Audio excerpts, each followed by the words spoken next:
Hundreds of Canadians teaching English overseas are now out of work and owed thousands of dollars in pay. That's after Nova Group, Japan's largest chain of language schools, closed its doors in its 900 facilities and declared bankruptcy. But even before the company went under, teachers stopped receiving paychecks. Kate Goliath flew to Japan and taught with Nova for 6 weeks. She hasn't been paid a penny. She joins us now, a little poorer. What an experience. Tell me what happened. You get there. It's a big experience. And no pay comes. Tell me about it. Yeah, I arrived September 5th.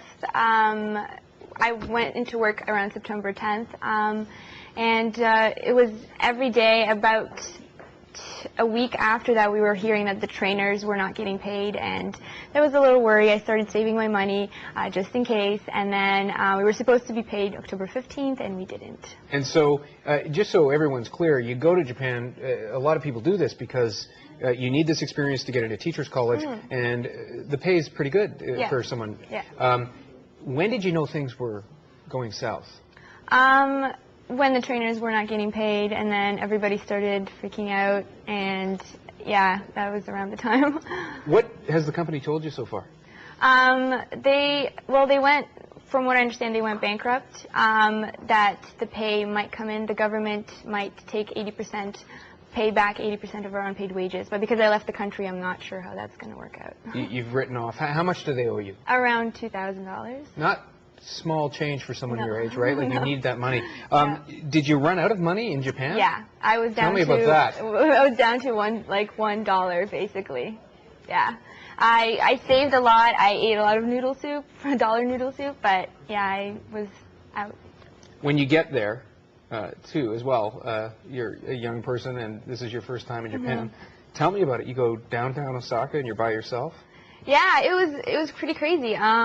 I loved it. I loved the people. They were so amazing. They're so nice. When Nova went down, I heard stories of people getting free food from their students, students offering teachers a place to stay. They were amazing about the whole Nova situation. The Japanese were very embarrassed about this, right? Yes.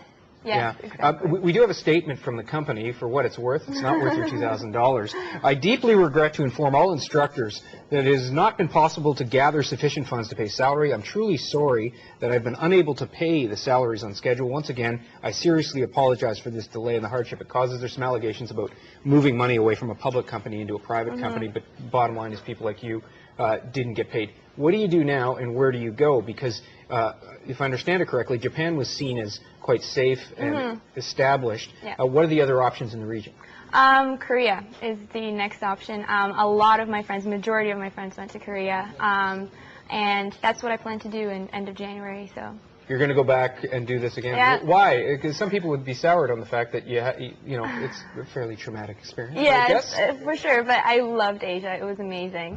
So I really do. I can't wait to get back there and do the teaching thing again. And despite what's happened, just being there and going through this, I'm assuming you've learned a heck of a lot just in the few weeks you were there, right? For sure. Yeah. Do your research before you go, that's for sure. I mean, I've done it, but make sure you do it as well, and make sure you save a lot of money, like you have a lot of money to live off for a while when you're there. And if I understand it correctly, you were concerned enough about fraud out there that you did a fair amount of research, but Nova seems pretty safe. So what do you think about how this happened? I don't know. Well, the thing was that I checked it in April, May to see how they were doing. I didn't check it before I left, and that's when things were, it went down pretty fast. Within 6 months, it was just all tumbling down, so. And someday you'll tell your family about how you ran out of money in Japan, but you're still going to be a teacher and you're going back to Korea. Congratulations. Thank you. Thanks for coming in. Thank you so much Kate for having me. Appreciate it. Coming up after the break, Chris Abel shows off the hottest cell phones for the holiday season.